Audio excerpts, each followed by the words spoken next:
Eu acho que nós temos que assumir o papel, né, de brasileiros, né? Eu amo meu país.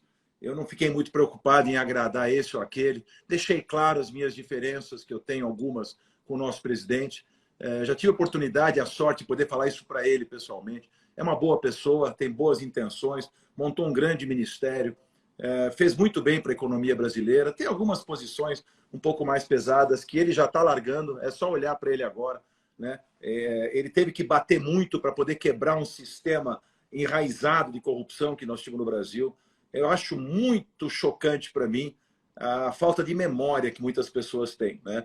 Porque a memória recente nossa dos anos do PT no poder, eu não tenho nada contra o partido, não tenho nada contra isso. Se o Partido dos Trabalhadores tivesse assumido o poder e feito um projeto social como realmente eles tentaram fazer, e não tivessem feito talvez o maior escândalo, né, da história talvez da humanidade em termos de corrupção, eu seria o primeiro a aplaudir de pé. Eu me emocionei quando um torneiro mecânico conseguiu chegar à presidência. Isso mostra a oportunidade que um país dá a uma pessoa que nem tinha curso superior, mas tem uma inteligência intuitiva, uma pessoa que sabe lidar com comunicação, é uma pessoa que tem essa habilidade. Agora, se perderam de um jeito e fizeram um desastre, né? E eu sou muito liberal, eu sou muito partidário da livre iniciativa, da economia de mercado, né? do Estado menor, menos Brasília, mais Brasil, né?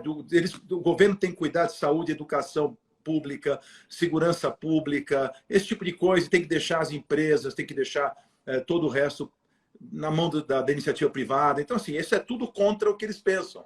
E, infelizmente, esse desastre está com risco de voltar piorado ainda, porque além do pensamento de esquerda, né, apoiando ditaduras, como já fez e como já deixou claro várias vezes, e ainda teve toda essa corrupção, teve todo esse roubo, que isso aí ninguém vai convencer pessoas de um bom pensamento, de uma clareza, de que ele foi inocentado, que não foi. Então, eu não posso imaginar um presidente da República cuja pena foi anulada, então juridicamente ok, está correto ele poder participar, mas que foi anulada por vícios jurídicos, de foro, que não seria o Paraná, de alguns erros, talvez, do juiz. Uma questão de CEP. O quê? Uma questão de CEP. Então, assim, não, mas não foi anulada a sentença. Ele só que está numa idade que talvez nem possa ser julgado de novo. Mas ele foi julgado por 9 juízes em 3 instâncias diferentes. Quer dizer, então não é possível que o povo acredite nessa balela, nessa conversa fiada de que o presidente Lula está inocente, de que ele foi inocentado, que ele é o cidadão mais honesto do planeta. E fora com ele vem um monte de gente foi condenada, o dinheiro foi devolvido, as empresas delataram, aceitaram, assumiram que realmente a coisa foi muito mal assim, foi um desastre para o Brasil. E agora, como se nada tivesse acontecido, ele está posando de bom moço, e eu não posso aceitar isso, independentemente de também ter as minhas restrições a algumas coisas do presidente, né, que são exageradas. Mas eu acho que ele está aprendendo a lição. Eu acho que na conversa que nós tivemos, eu pude também tirar um pouco da história de que ele quer agora governar para todo mundo, inclusive para os petistas. Acabou aquela história de ser muito radical. Diz ele que ele precisou ser mais radical no início para poder quebrar um sistema muito complexo, enraizado dentro do nosso governo, né, onde tudo era interesse, a maioria, não podemos também generalizar, mas grande parte do funcionamento do governo era através de propina, né, de criar dificuldade para depois vender a facilidade, e assim o Brasil ia funcionando assim. Mudou muito, não vamos dizer que está 100% completo o trabalho, mas mudou muito e ele fechou as torneiras dessa mamata toda e arrumou inimigo para todo lado. Errou bastante, falou muita bobagem, o presidente tem, às vezes, né, tem que assumir um pouco mais a postura de estadista, tinha que assumir uma postura de uma pessoa que a liturgia do cargo tinha, ele precisa perder a simplicidade dele. Ele tem que continuar uma pessoa simples, que as pessoas gostam de ver assim. Agora, não pode esquecer que é o presidente da República. O presidente da República não tem que ficar brigando com a imprensa, está errado. Ele tinha que ter anunciado os feitos dele, fizeram um monte de coisa.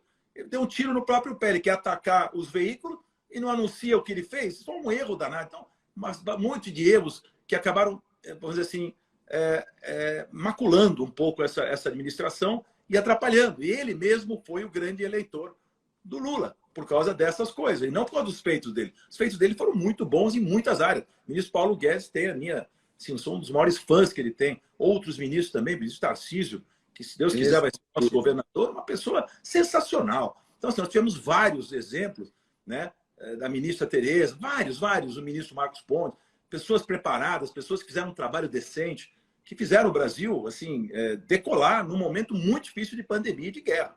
Então, não é um cenário favorável que o Lula teve lá atrás, e mesmo assim o PT deixou um rombo gigantesco nas contas públicas. Desculpe eu me alongar na resposta. Não, eu acho que está perfeito o seu raciocínio, eu acho isso mesmo. A liturgia do cargo precisa ser respeitada, o Bolsonaro tem que mudar um pouco o temperamento dele, a maneira de se comportar. Acho que a comunicação foi um erro básico do governo dele, né? E se arrastou ao longo desses anos todos. Leda, ele está mudando. E não foi falta de conselho, todo mundo avisou, várias pessoas aconselharam ele a rever a comunicação, para o bem dele mesmo e para o bem das obras que ele fez, né? Sem dúvida. Ficaram escondidas atrás dessas brigazinhas, essas coisas, né? Picuinhas e bobagens. Tem um vídeo no ar agora onde ele pede desculpas para as pessoas pelos... Então, assim, isso é uma coisa que você não esperava um tempo atrás. Então, eu acho que o que eu estou alertando para o povo brasileiro, desculpe, é que tem um presidente que percebeu que tem que mudar o comportamento, né? Tem que aceitar um pouco mais né, as pessoas e entender as diferenças e tal. Isso tudo ele tá mudando bastante. Eu não estou aqui advogando pelo presidente Bolsonaro. Eu estou aqui protegendo o meu país do desastre que seria a volta da esquerda para o poder. Eu acho que nós vamos atrasar mais uma década ou duas, né? Eu já tenho minha carreira feita, já tenho, graças a Deus, a minha condição. Então, assim, eu estou defendendo aqueles que não têm, aqueles que estão, os jovens que estão começando sua carreira agora, as pessoas menos favorecidas, esse desequilíbrio social do Brasil, onde tem muita gente, tem pouca gente com alta renda e muita gente sofrendo, é uma coisa que está mudando. O maior projeto social que nós podemos criar é um emprego. E o emprego é dado pelos empresários. Os empresários que são tão mal vistos, como você disse no começo da nossa live, deviam ter uma estátua em praça pública, porque são os que dão os empregos, são os que criam os projetos, são os que fazem o Brasil progredir. E o ministro Paulo Guedes, com toda essa iniciativa público-privada, né, o ministro Tarcísio também, contrataram quase R$1 trilhão, 800 e poucos bilhões para os próximos anos, de parcerias com iniciativa privada investindo, atraindo investimento estrangeiro. Isso que o Brasil precisa para crescer.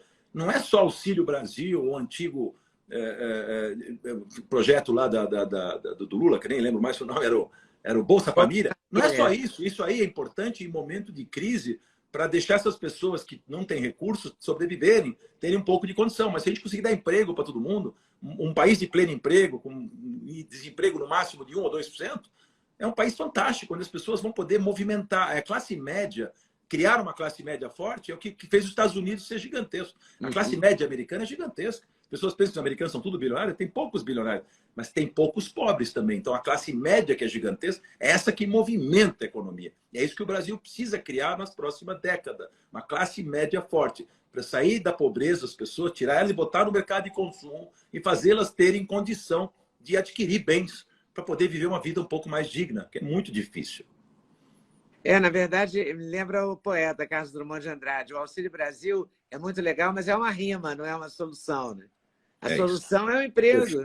Perfeito. A solução é o emprego. Não, por um tempo a gente entende, por um tempo. Que dá dignidade à pessoa, né? A pessoa se sente digna. Eu sempre falo, em vez de você dar o peixe, ensine a pescar, né?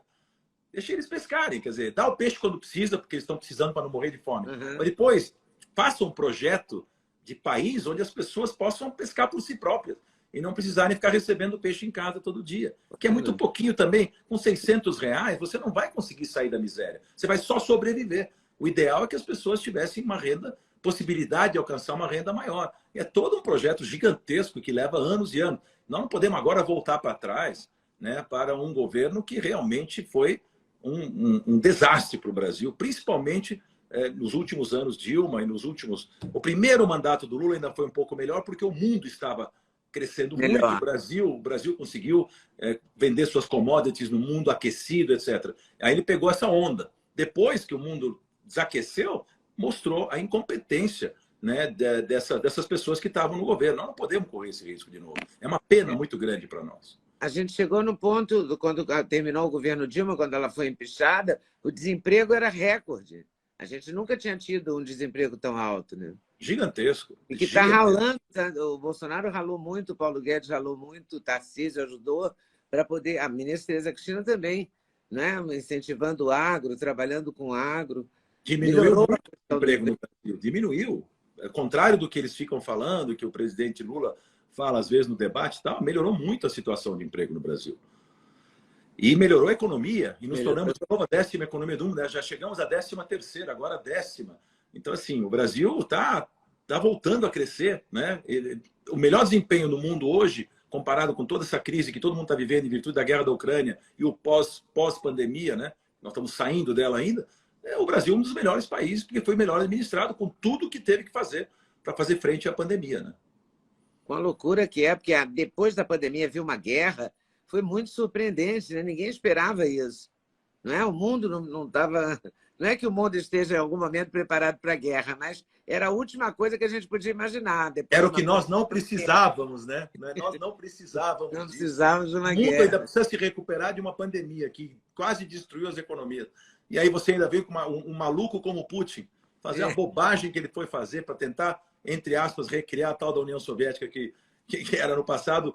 E só que ele deu com os burros na água, como diz o provérbio popular, né? Por enquanto, né? Porque não esperava essa resistência e nem essa união. Ele achou que a OTAN ia ser dilacerada, que as pessoas... Pelo contrário, a OTAN se uniu, mais países entraram na OTAN e aí ele conseguiu fortalecer o Ocidente e virar o pária, virar o inimigo número 1 do mundo.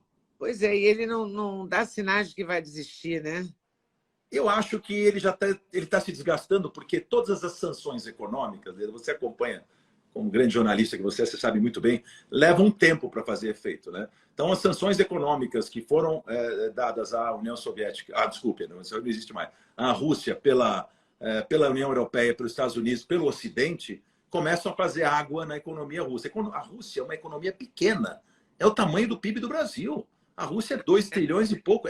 Ninguém imagina isso, sendo que gasta entre 10% e 12% ou 15% às vezes do que da economia em armamento. Então, é uma economia, é um país grande territorialmente, grande em população, mas não é uma potência econômica, não é uma potência em tecnologia, não é nada. Você sabe que é complexo, né, o sistema russo. E sem poder vender o que é mais importante que ele tem, que é o gás e o petróleo, etc., que ele é grande produtor, ele vai sufocar o país, né? Porque quando os europeus acharem alternativa para essa dependência que tinham, né, do gás russo e do petróleo russo, eles vão ter grandes problemas. E o Putin é capaz de, não estou aqui prevendo nada, mas logo ele é capaz de cair lá, porque não vai ter muita opção.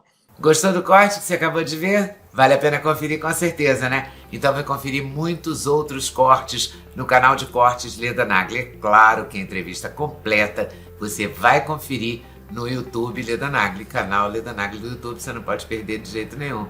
Valeu, tô te esperando, hein? Vem nessa!